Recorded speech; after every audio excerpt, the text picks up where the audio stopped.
அனைவருக்கும் வணக்கம்.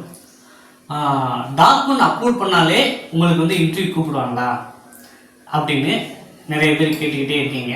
ஸோ உங்களுக்கு ஒரு தீர்க்கமான ஒரு சொல்யூஷன் சொல்லலாம் அப்படிங்கிறதுக்காக தான் இன்றைய காணொலி. டாக்குமெண்ட் அப்லோட் பண்ணுறதுல நிறைய பேர் வந்து பண்ணியிருக்கிற ஒரு முக்கியமான தகவல் வந்து பார்த்தீங்கன்னா கலர்லேயே அப்லோட் பண்ணிட்டேனே, ப்ரௌசிங் சென்டருக்காரங்க அப்படி பண்ணிட்டாங்களே அப்படின்னு சொல்ல ஒரு குமுறல் தான். ஸோ இது வந்து எல்லாராலும் தவிர்க்க முடியாது தான், சரிங்களா. இந்த இதெல்லாம் வந்து அவங்க அக்செப்ட் பண்ணிக்க தான் செய்வாங்க, சரிங்களா. ஸோ அவங்களுக்கு தேவை டாக்குமெண்ட்டு, அதனால இந்த ஒரு ரீசன்லாம் அவங்க அக்செப்ட் பண்ணிக்குவாங்க. இதனால ரிஜெக்ட் பண்ணுறதுக்கு வாய்ப்பு ரொம்ப ரொம்ப கம்மி உங்களை, சரிங்களா.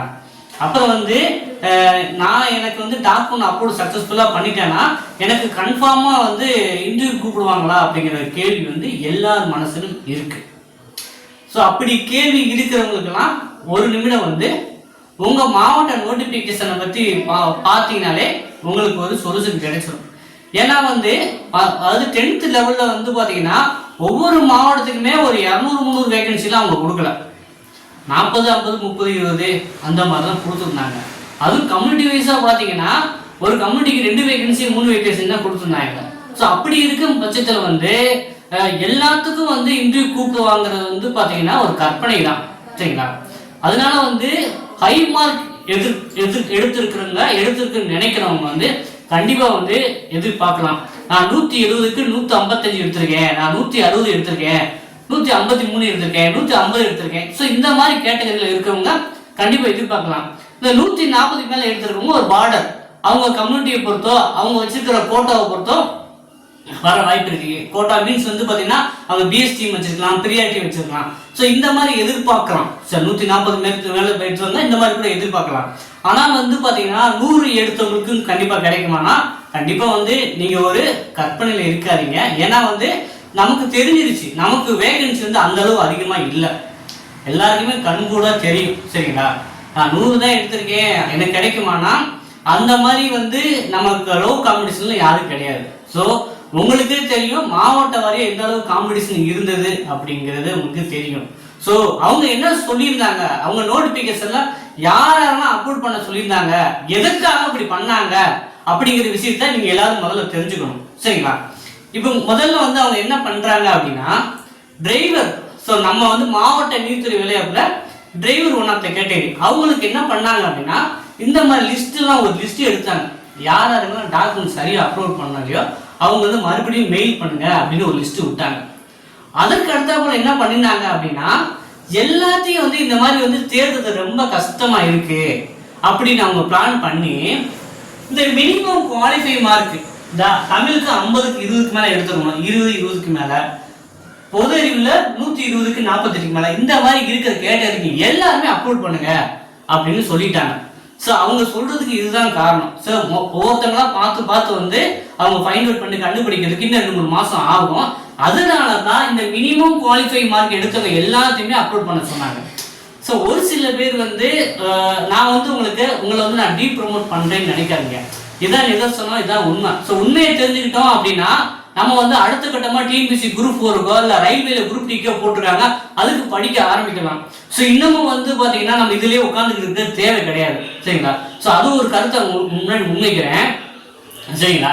ஸோ நீ ஹை மார்க் எடுத்திருக்கீங்கன்னு உங்களுக்கு தோணுச்சு, உங்க மனசாட்சிக்கு தோணுச்சு, நமக்கு வேலை கிடைக்குதுன்னா நீங்க இதுக்காக டெடிகேட் பண்ணி ரொம்ப புலம்புறதுல ஒரு நியாயம் இருக்கு, சரிங்களா. நீங்க ஒரு 70 மார்க்கு 80 மார்க்கு 100 மார்க்லாம் எடுத்துட்டு இப்படி வந்து நம்ம வந்து அப்லோட் பண்ண முடியல, இவ்வளவு பிரச்சனை இருக்கு அப்படின்னு புலம்புறது நியாயமே கிடையாது. சரி ஒன்ஸ் முடிஞ்சுதான் நம்ம லோ மார்க் எடுத்திருக்கோம். அப்புறம் அதை தெரிஞ்சு வந்து நம்ம அடுத்த கட்டமா வந்து பாத்தீங்கன்னா நம்ம வந்து டிஎன்பிஎஸ்சி குரூப் 4 குரூப் 2 இந்த வரப்போகிற வில்லேஜ் அசிஸ்டன்டோ இந்த மாதிரி படிக்க தயாராக தான் நம்மளுடைய சால சிறந்த ஒரு முடிவா இருக்குங்க. சரி ஏன் அப்படி சொல்லணும்னா நிறைய பேர் வந்து உங்களோட டீ ப்ரமோட் பண்ணி உங்களுக்கு கிடைச்சிடும், உங்களுக்கு மனசு ஒரு ஆசையை வளர்த்து நீங்கள் வந்து எதிர்பார்த்து காத்துக்கிருந்து கடைசியில் வந்து இல்லை அப்படின்னு சொன்னா எவ்வளவு பெரிய மன வருத்தம் இருக்கும். ஸோ அதுக்காக தான் நான் சொல்றேன், உங்க மாவட்ட நோட்டிபிகேஷன் தான் உங்க கம்யூனிட்டியில எவ்வளவு நீங்க வேகன்சி பார்த்தாலே இப்பெல்லாம் நிறைய பேர் யோசிக்க மாட்டேங்க, சரிங்களா. ஸோ எனக்கு 100 கிடைச்சிருக்கு, 110. ஸோ அந்த மாதிரி வந்து பார்த்தீங்கன்னா எல்லாருமே வந்து கொஸ்டின்ஸ் வந்து ரொம்ப கஷ்டம்னா நம்ம அப்படி யோசிக்கலாம். ரொம்ப ரொம்ப இந்த வட்டம் ரொம்ப ஈஸி. ஸோ இதுல போய் வந்துட்டு மார்க் நம்ம கம்மியாக எடுத்துக்கிட்டு வருமா வரவாதா போட்டு மன குழப்பத்துல எனக்கு வந்து கிட்டத்தட்ட ஒரு 3 நாள் காலே கிழிஞ்சு போகிற அளவுக்கு ஃபோன் கால்ஸ். எந்த அகாடமி ஃபோன் நம்பர் கொடுக்க மாட்டாங்கன்னா கொடுத்து வச்சதுனால வந்து என்னால் வேற எந்த வேலையுமே பார்க்க முடியல. சரிங்களா? சரி, இருந்தாலுமே நம்ம நம்பிட்டாங்க, அவங்களுக்கு ஒரு சரியான பதில் சரியான கைடன்ஸ் கொடுக்கணும் அப்படிங்கிற மோட்டோவில் தான் நானுமே இந்த காணொலி பண்ணுறேன். சரிங்களா? ஸோ அதனால் வந்து அப்படி கிடைச்சா உங்களுடைய அதிர்ஷ்டம் லக்கு அப்படின்னே நம்ம நினச்சிக்கலாம். நீங்கள் டாக்குமெண்ட் அப்லோட் பண்ணிட்டீங்கன்னா இப்போதைக்கு இப்போ எல்லாமே ஒர்க் ஆகுதுன்னு எல்லாரும் சொல்கிறாங்க. அதே போல் வந்து 100க்கு கீழே வந்து யாருக்குமே அப்லோட் பண்ணுற மாதிரி ஒரு தாட் வந்து எனக்கு சொல்லிக்கிருந்தாங்க. யாராவது 100 கீழே எடுத்துருந்து அவங்க அப்லோட் பண்ணியிருந்தீங்கன்னா கமெண்ட்ல தெரிவிங்க. சரிங்களா? மற்றபடி வந்து பார்த்தீங்கன்னா இன்டர்வியூக்கு தயாராகணும்னு நினைக்கிறாங்க, ஜஸ்ட் ஒரு 1 வீக் போதும், இல்லை ஒரு 10 நாள் போதும். அது வந்து அந்த ப்ராசஸ் வந்து எப்போ ஆரம்பிப்பாங்க அப்படின்னா, இப்போ தான் டிரைவருக்கு முடிச்சிருக்காங்க, 10th லெவல் முடிச்சிருக்காங்க, அடுத்த ஆஃபீஸ் அசிஸ்டன்ட், வாட்சிங் மசால்ஸ், இந்த ப்ராசஸ் எல்லாம் முடிச்சுட்டு தான் அடுத்த கட்டமாக வந்து அவங்க நம்ம வந்து செலக்ஷன் லிஸ்ட் போடுவாங்க. ஸோ கொஞ்சம் வந்து நம்ம அது பொறுத்து தான் ஆகணும். ஸோ அது வரைக்கும் வந்து பார்த்தீங்கன்னா இதை நம்பிட்டு இருக்காம கொஞ்சம் லோ மார்க் எடுத்தவங்க, மிடில் எடுத்தவங்க, பார்டர் மார்க் எப்படி ஃபீல் பண்ணாங்க, தயவு செய்து அடுத்து என்ன அரசு வேலைக்கு வேணுமோ அதற்காக நீங்கள் தயாராக ஆரம்பிக்கிறது ஒரு நல்ல ஒரு முடிவாக இருக்கும் அப்படின்னு என்னுடைய ஒரு அறிவுரையாக ஒரு ஜட்ஜஸனாக உங்களை எல்லாருக்கும் தெரிவிச்சுக்கிறேன். ஸோ இன்னமும் வந்து பார்த்தீங்கன்னா இந்த போட்டு வந்து பார்த்தீங்கன்னா மண்டை குழம்புற மாதிரி அப்படியே உயிரை வெறுத்துக்கிட்டு அப்படியே அப்படியே ரொம்ப வந்து இருக்காங்க. ஏன்னா இதில் வந்து லாபம் அடைஞ்சது யாருன்னா ப்ரௌசிங் சென்டர்காரங்க மட்டும்தான். ஏன்னா அநியாயத்துக்கு வந்து 300 400 அப்படிங்கிறத வந்து அப்பாவி இளைஞர்கள்கிட்ட வந்து இப்படி வாங்கி எனக்குலே ரொம்ப கஷ்டமா இருக்கு. தனியாக வந்து இப்போ நான் மதுரைனா ஒரு ஸ்கேன் பண்ணுறதுக்கு 10 ரூபா தான் கேட்குறாங்க. எதுக்குப்பா ப்ரௌசிங் சென்டர்காரங்க 300 400 கேட்குறாங்க? ரொம்ப ஒரு வருத்தமளிக்கிற ஒரு செய்தியாக கூட இருக்கு. சரிங்களா? சரி, எல்லாரோட சூழ்நிலை அவங்க வந்து சொல்லிட்டாங்க, நம்ம பண்ணித்தான் ஆகணும். சரிங்களா? ஸோ அது நம்ம ஒரு கடமைன்னு சொல்லியிருக்காங்க, பண்ணி வச்சிருவோம், வர்றது வரட்டும் அப்படின்ட்டு நம்ம அடுத்த வேலையை பாருங்க. ஸோ இன்னமும் வந்து இதுலேயே மண்டாடிக்கிட்டு இருக்க வேண்டாம்.